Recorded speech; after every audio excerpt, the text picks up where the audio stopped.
My goal is constant perfection. Just every step of the way, everything that I do, I want to do it to the best of my ability. It's a huge difference between number one and number two. It's never been about money for me though. Never was about money. You know, it's fun, but you focus on money. Like I always just wanted to be the best. You know, that's what's important to me. I wanted to be the best. You have this position. Look where you are. Look what you are blessed with.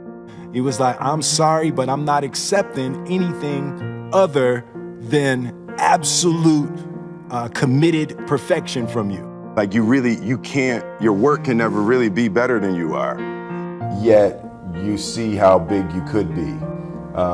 There's a way of, there's this sort of a clarifying force. You start to feel certainty about who you want to be and what you want to do. The weight of responsibility, but also the wings of possibility. There's a redemptive power that making a choice has, you know, rather than feeling like you're at effect to all the things that are happening. Make a choice, right? You just decide what it's going to be, who you're going to be, how you're going to do it. Just decide.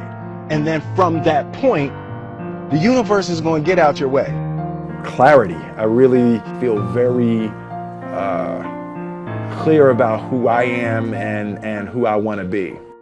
Once I take on a task, I don't even allow myself to embrace the thoughts of maybe not doing it. I always put discipline as the bottom. My father, hard work, discipline, endurance was really the foundation of creating my life. Self-discipline is the center of everything. Self-discipline is self-love. If you want to be happy, you have to love yourself, which means you have to discipline your behavior. The road to sustained happiness is through disciplining your behavior. 99% of people that say stuff like that are not willing to do what it takes to make their dreams come true. The Marines have a saying, everybody wants to go to heaven, but nobody wants to die. And that's just real. At the center of bringing any dream into fruition is self-discipline. You know, something as simple as food and eating. It's not about your body as much as it is about your mind. It's getting command of your mind to be able to choose actions that are in your own best interest. Every day we are choosing shit that's not in our own best interest, right? So if the world is attacking you and the world wants to fight you and the world's trying to hold you down, so you're gonna kick yourself in the balls? So you're gonna stop yourself from getting what you dream.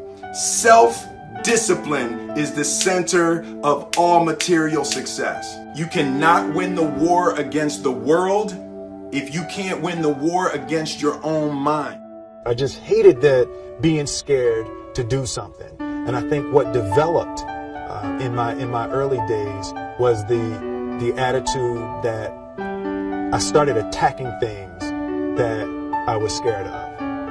You know, if I was at the Arsenio Hall show, you know, and I remember the first time being at the Arsenio Hall show, and I really felt emotionally, I felt dwarfed at the Arsenio Hall show. Hollywood was so much bigger than the music that I was making. I felt scared. And I started developing the habit of attacking things that I was scared of.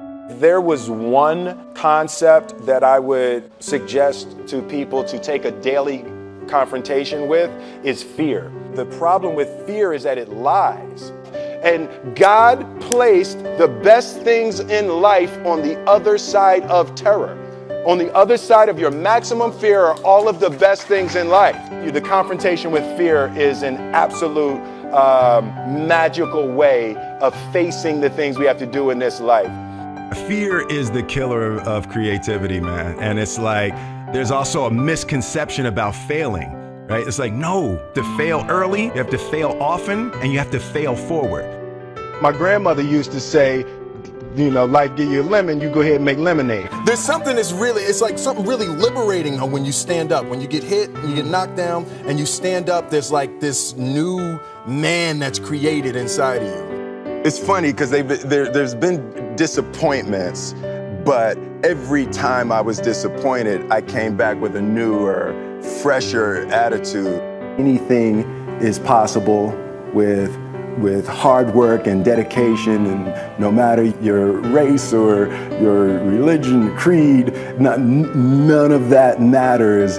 Greatness is not this wonderful, esoteric, elusive, God-like feature that only the special among us will ever taste.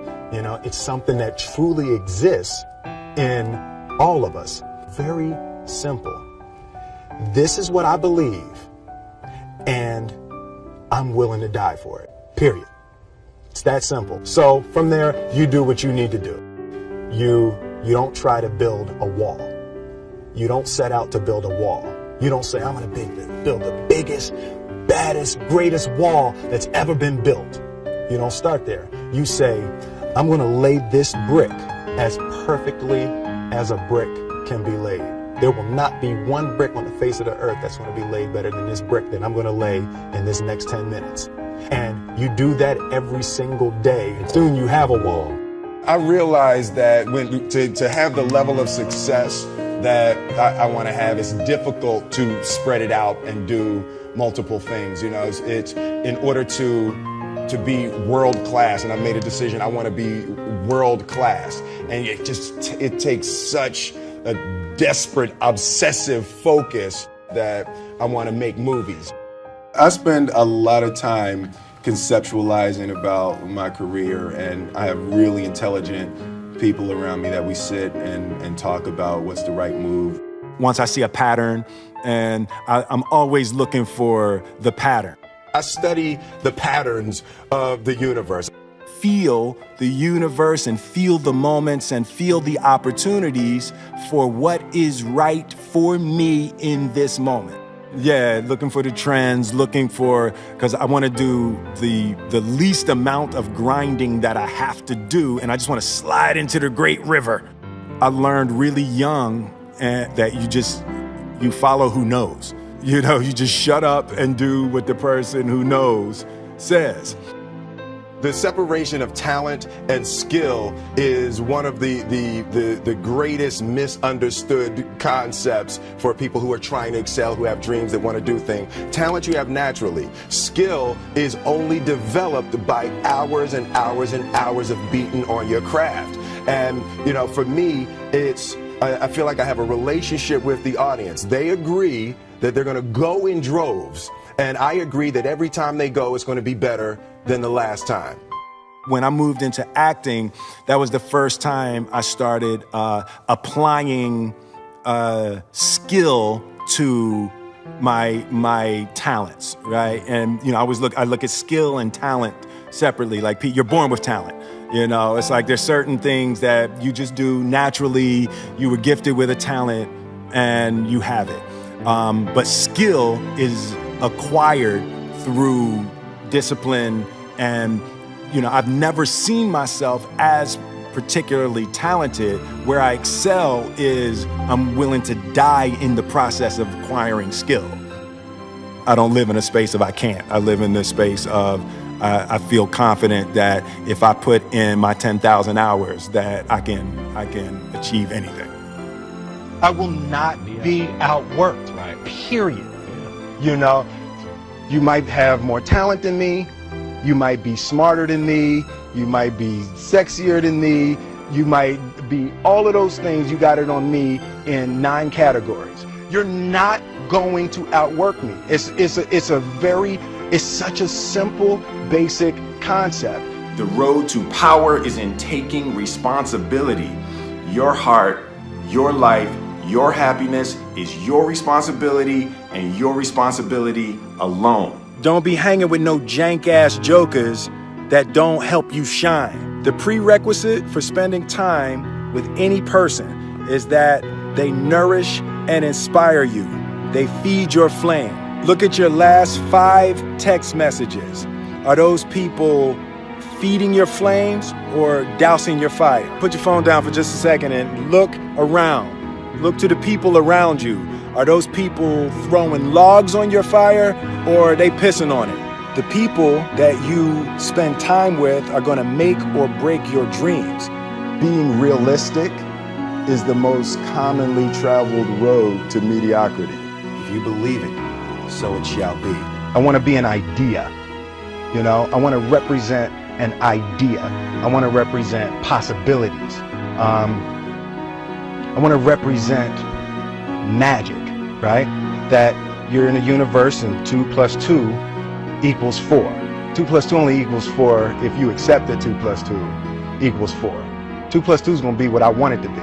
All I have to do is be authentic. All I have to do is, be me and live in a space where I'm inspired, and I have to trust that my inspiration will translate and hopefully inspire others.